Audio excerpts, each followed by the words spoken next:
With the Super Bowl decided and the 2024 NFL season ending, I decided to kick off the offseason with a mock draft. Now I'm going to be honest, I have never made a mock draft, nor do I know the prospects in this draft to know where they should go, but I figured I would ask fans of every NFL team on who they would want to draft. So I went across several different subreddits to ask who they would draft. I know doing a mock draft before free agency may seem like a frivolous venture, but I wanted to see how fan opinions change throughout the offseason. So I will be doing another mock draft after free agency and a third one after the combine.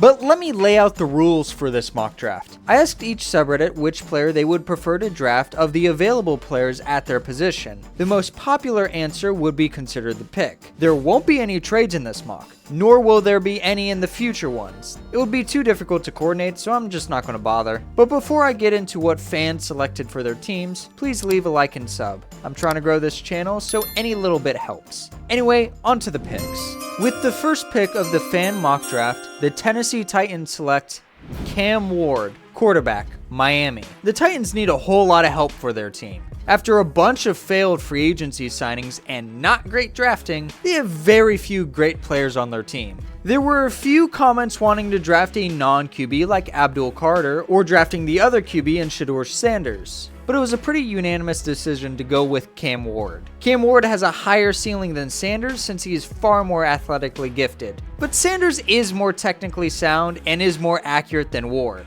I could see Ward being the better quarterback if he were to get close to his ceiling, though he still needs some work. The situation is tough in Tennessee, but if they were able to build around Ward, I could see this working out. With the second pick of the fan mock draft, the Cleveland Browns select Abdul Carter, edge, Penn State. This would be a very interesting pick. If Sanders wasn't going number one, this would seemingly be the landing spot for him. The Browns subreddit had a lot of discussion on who the pick would be. The two main options were Carter and Sanders, but Carter ended up getting the slight edge. He is the best player in the draft, and with the situation with Myles Garrett, it would make sense. But it would be a strange decision to go into the 2025 season with the quarterback situation they have. If the Browns decide to go with a bridge quarterback in free agency like Sam Darnold or Russell Wilson, I could maybe see this happening, but I would still think Sanders would be the pick here if he was available on draft day. With the third pick of the fan mock draft, the New York Giants select Travis Hunter, cornerback, Colorado. The Heisman winner going to New York would also be a surprise if Shedeur Sanders is still on the board. But Hunter is the best player available and would be a huge boost of talent into the Giants secondary and possibly offense if he were to take snaps there. Now, I only got one response to my query, so you have to work with what you have. If the Giants were to select Hunter, it would mean either Shedeur Sanders is off the board or they decided to go after a quarterback in free agency. With the fourth pick of the fan mock draft, the New England Patriots select Mason Graham, defensive tackle, Michigan. Since the top two defensive prospects were already selected, it would make sense for the Patriots to get Mason Graham. Mason Graham would be a great selection for the Patriots, who desperately need talent on both sides of the ball. Graham would be able to help their run defense a lot and add some pass rush ability. With the fifth pick of the fan mock draft, the Jacksonville Jaguars select Will Johnson, cornerback, Michigan. Another Michigan player comes off the board to help the Jaguars secondary. Should Mason Graham have fallen to 5, I could see the Jaguars drafting him. But Johnson would be a huge boost to the secondary for the Jaguars that don't have much talent outside of Tyson Campo and Jarrian Jones. Though this was a pretty unanimous decision by the subreddit, there is a growing sect of Jaguars fans wanting Tedoroya McMillan. Could be an interesting pairing with Trevor Lawrence and Brian Thomas should the Jaguars spend on defense and free agency. With the sixth pick of the fan mock draft, the Las Vegas Raiders select Shedeur Sanders, quarterback, Colorado. Sanders' slide finally ends with the Raiders, who desperately need a quarterback. They would be very fortunate to nab him here without trading up. Though what's interesting is this was far from a unanimous decision. There were a decent amount of Raiders fans opt and go a different direction and select Tedoroya McMillan. It would be a good pairing with Brock Bowers should they get a quarterback in free agency, but I'm not sure that would be a wise move if Sanders was still on the board here. With the seventh pick of the fan mock draft, the New York Jets select Tedoroya McMillan, wide receiver, Arizona. And this is the first wide receiver off the board. The Jets wide receiver room may seem set, but they may lose either Garrett Wilson or Devontae Adams this offseason. Maybe even both. But this offense could certainly use some pieces. Another common pick I saw was Will Campbell. The Jets need offensive linemen, so I could see them going in that direction as well. I didn't see too many fans picking him, but I could also see Tyler Warren being selected here. With the 8th pick of the fan mock draft, the Carolina Panthers select James Pierce Jr., edge, Tennessee. The Panthers need a lot of help, but James Pierce should at least help a little bit on the defensive line. He is a great pass rusher with the ability to drop back in coverage. With a pretty good floor to go along with his high ceiling, he should make an immediate impact on the Panthers. We will see if he can get stronger to improve his run defense at the NFL level, though if the Jets were to pass on McMillan, I don't see how he can get past the Panthers. With the 9th pick of the fan mock draft, the New Orleans Saints select Will Campbell, offensive tackle, LSU. Another pretty unanimous selection. The Saints need help on the offensive line, and Campbell can help with that. Though if he can do it at tackle is questionable. Some people in the comments thought he could stick at tackle, but I'm not super convinced of that. His profile reads as someone who would be really good at guard, but somewhat struggle at tackle at the NFL level. With the 10th pick of the fan mock draft, the Chicago Bears select Tyler Booker, guard, Alabama. Booker has been getting some recent buzz, and I could see him rise on draft boards the closer we get to the draft. But I was still very surprised to see Booker being selected this high, when I see very few people saying he's a top 10 pick. He is a good guard prospect that fits a big need for the Bears, but is he worth the 10th pick? Now, it should be noted that I only got one response to my inquiry. If I was able to get more responses, this pick would likely change, but is still an intriguing selection. With the 11th pick of the fan mock draft, the San Francisco 49ers select Tyler Warren, tight end, Penn State. For this selection, I had 0 responses for it, so I had to come up with my own. It may be a surprise for Tyler Warren to go to the 49ers, but hear me out. The 49ers offense is very expensive and aging. They need to inject new talent into it sooner or later, so why not go after one of the top offensive prospects in the draft? George Kittle is 31 and he's in the last year of his contract. Not even sure if the 49ers would re-sign him with their cap situation. And if they made this pick, it would signal they wouldn't. I also considered giving them Kelvin Banks Jr. to help with the offensive line. But since I saw some comments of 49er fans wanting a tight end or running back at this position, I decided to go in this direction. With the 12th pick of the fan mock draft, the Dallas Cowboys select Ashton Jeanty, running back, Boise State. A pretty unanimous decision since the Cowboys have lacked a good running back option since Zeke fell off. The Heisman runner-up would be a huge boost for this Cowboys offense that was one-dimensional this past season. It would also be a pretty big morale boost since, Dallas sports has had a pretty rough time. It would be interesting if the Cowboys actually do anything this offseason. With the 13th pick of the fan mock draft, the Miami Dolphins select Kelvin Banks Jr., offensive tackle, Texas. The Dolphins need help on the offensive line, and Kelvin Banks should do just that. He is a great run blocker, though he will need to work on his pass blocking. He is also another player that has questions if he can stick at tackle. He has athleticism, but doesn't quite have the prototypical size of an NFL tackle. I'm sure he can be just fine at tackle, but he could be an elite guard. We will see where he ends up playing in the NFL. Another player I saw often here was Malachi Starks. He's a fantastic safety prospect and would be a good fit with the Dolphins since they may lose their 2 starting safeties this offseason.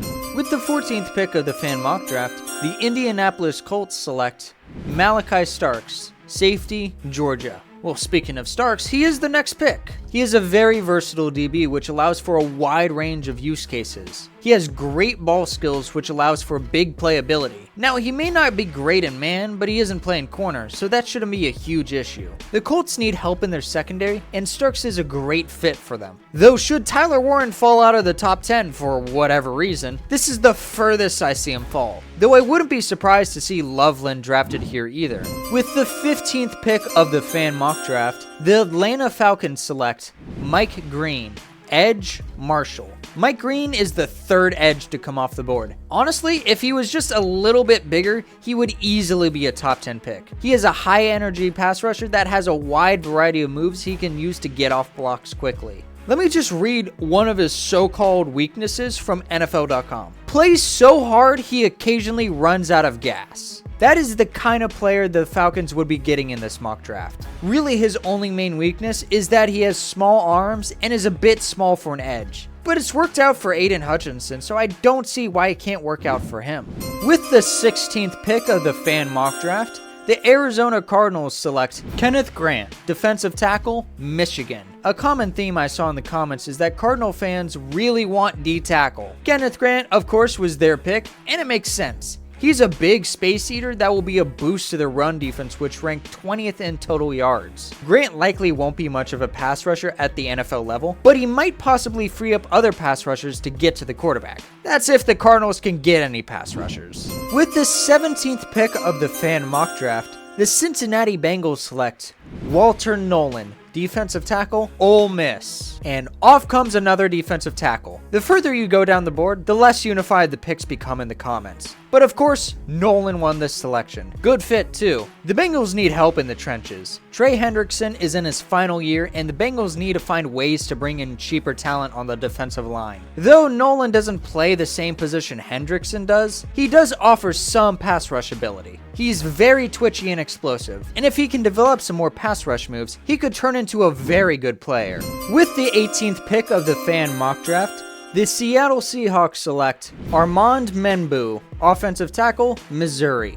I was just saying how scattered the pick suggestions would be, but this ended up being a very popular pick. The Seahawks need help on their offensive line, and Menbu is a great talent. He's athletic and technically sound, but his size is a huge question. He definitely has the ability to stick at tackle, however, he doesn't fit the standard size for an NFL tackle. He might be moved to guard, but I wouldn't be surprised if he stuck at tackle anyway. With the 19th pick of the fan mock draft, the Tampa Bay Buccaneers select Benjamin Morrison, cornerback, Notre Dame. The Buccaneers need help in their secondary, and Morrison is a great fit for them since the best edge players came off the board already. He is a smooth athlete with good size and ball skills. He can play both on the outside and inside as a corner, and his willingness to be in the run game is a huge plus. He doesn't have the best speed and can get stuck on blocks, but he's still a very good option for the Buccaneers and likely will be a day one starter for them. With the 20th pick of the fan mock draft, the Denver Broncos select Emeka Egbuka, wide receiver, Ohio State. The Broncos need wide receivers since the receiver room after Courtland Sutton is pretty barren. Bo Nix needs some weapons on this offense, so this should help. Egbuka is a great route runner out of the slot and is very smart. He won't burn the defense, but his football IQ and ball tracking should be able to balance that out. He won't be the next big thing at wide receiver, but should be a very good starter in the league. With the 21st pick of the fan mock draft, the Pittsburgh Steelers select Luther Burden III, wide receiver, Missouri. Another wide receiver comes off the board, and Burden is a great fit for the Steelers. Fits the theme of receivers they like to draft. Questionable character guys, but they know how to play football. Burden has good speed and great ball skills. He has big play potential and would be a great pairing with George Pickens. Though him taking plays off is a slight concern, if the Steelers can get the best out of him, he could have a really good NFL career. Now, if only they could find a quarterback. With the 22nd pick of the fan mock draft, the Los Angeles Chargers select Colston Loveland, tight end, Michigan. He's a very talented tight end that should fit right in with the Chargers. Harbaugh coached him at Michigan, and this is a position of need for the Chargers. A match made in heaven. He has the talent to become a top pass-catching tight end at the NFL level. Though he likely won't ever be an elite blocker, he should be good enough. Another potential pick here is Michael Williams. He honestly almost got the selection here, but Loveland beat him out. With the 23rd pick of the fan mock draft, the Green Bay Packers select Shamar Stewart, edge, Texas A&M. Interesting that he was the pick here, but he will be a very coveted prospect. He has a rare blend of traits, explosiveness, and upside. If he has a really good combine, I could really see him shoot up draft boards like Trayvon Walker did. His traits could allow him to become a very good starter in the league, but like Walker, he's a project. He needs to develop pass rush moves and start coming up with plans to get to the quarterback. It could take a few years before he realizes his potential, but he's worth the pick if you can get it out of him. One of the biggest boom or bust prospects of this draft.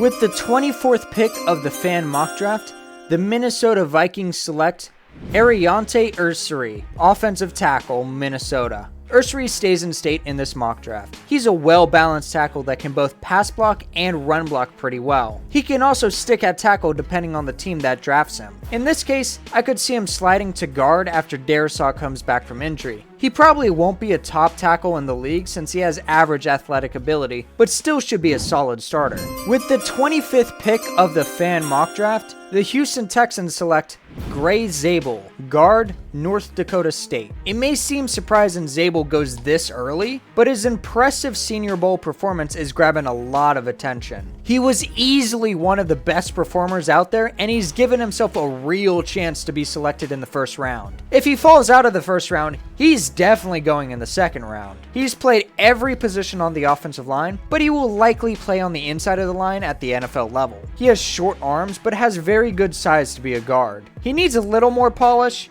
but he could be a very good player for any team that drafts him. With the 26th pick of the fan mock draft, the Los Angeles Rams select Michael Williams, edge, Georgia. Finally, someone drafted Williams. I saw his name being put out there as high as the Panthers at 8, and I've seen him mentioned in nearly every comment section since, and he still nearly didn't get selected here. The Rams need help at corner, but when a prospect like this falls so far, you have to select him. He has very high upside. He's an explosive athlete with great size and length. He's a bit of a project since he didn't have many snaps in college and needs help developing his pass rush ability. I can understand why a boom or bust prospect like this can fall so far, but if the right team can get their hands on him, he could be an elite player. With the 27th pick of the fan mock draft, the Baltimore Ravens select Jalen Walker, linebacker, Georgia. Another player I was surprised fell this far. He was also mentioned as high as the Panthers, though Jalen Walker won't be a full-time edge like Michael Williams. He's too small to be a full-time edge, but he could excel as an off-ball linebacker that can sometimes rush the passer. Though he lacks the instincts he would need at linebacker to have an immediate impact, that lack of instincts derives from the fact he made his first college start just this past season. The fact that he's considered a first-round pick shows how much talent he has. He has the speed and athleticism to be good in coverage. He just needs more experience. And the Ravens could provide the quality coaching he needs to reach the next level. With the 28th pick of the fan mock draft, the Detroit Lions select Jahad Campbell, linebacker, Alabama. This would be an interesting pick for the Lions, especially if they lose Derek Barnes to free agency. Campo had over 100 tackles this past season, so that alone should drive some interest. He has plenty of potential with his size and athletic ability. He is very effective in coverage and is able to read the eyes of the quarterback, though he needs to develop his run defense. He struggles to get off blocks sometimes and can get deceived pretty easily, though more experience should help him overcome his shortcomings. He also has versatility as a pass rusher, so a defensive coordinator can get creative with how they use him. With the 29th pick of the fan mock draft, the Washington Commanders select Jahdae Barron, cornerback, Texas. Though cornerback isn't the biggest need for the Commanders, Barron is one of the best players on the board. He can play any position in the secondary, has a very high motor, strong run defender, great ball skills, and is elite in zone coverage. He plays larger than his size. He has a few weaknesses though. He might hesitate sometimes, and he doesn't have elite long speed. But that's really it. He will have an immediate impact for any team that drafts him, and I wouldn't be surprised if he went even higher. With the 30th pick of the fan mock draft, the Buffalo Bills select Siobhan Revel Jr., cornerback, East Carolina. Bills fans were very upset that Barron went just ahead of them, so they ended up settling on Revel. Corner is a bigger need for the Bills than the Commanders, but Revel is still a solid prospect. He has great athleticism, good frame and length, with great speed. He can play both zone and man, so that makes him very flexible with different schemes. Though he doesn't have the greatest ball skills, he can still function as a shutdown corner. With the 31st pick of the fan mock draft, the Kansas City Chiefs select Josh Connerly Jr., offensive tackle, Oregon. Offensive tackles have not been a strong suit for the Chiefs, and they try to fix that here. Connerly is a solid prospect with good size and length to be an NFL tackle. With good athletic ability and solid technical skills, he's able to be effective in both the pass and run game. Though his below average play strength limits his ceiling in the run game. Though he probably won't be an all-pro, he can still be a very solid player for the Chiefs if they were to select him here. With the 32nd pick of the fan mock draft, the Philadelphia Eagles select Derek Harmon, defensive tackle, Oregon. The Eagles continue to add to their already elite defensive line here, but with Milton Williams being a free agent this season and Brandon Graham nearing retirement, the Eagles need to add more young talent to their defensive line to pair with Jalen Carter. Harmon is a good pick for that. He can take on double teams, is an effective run defender, and a developing pass rusher. He doesn't have the explosive ability to be an elite pass rusher, but the Eagles don't really need him to have it. He has natural talent that will only develop further, and he could be a very good player if the Eagles select him here. And that is my first full mock draft. There are definitely some things I can clean up in my process that will help me fill in some gaps. But overall, this was a pretty fun experience. Anyway, let me know in the comments what picks surprised you, and I'll see you guys in the next video.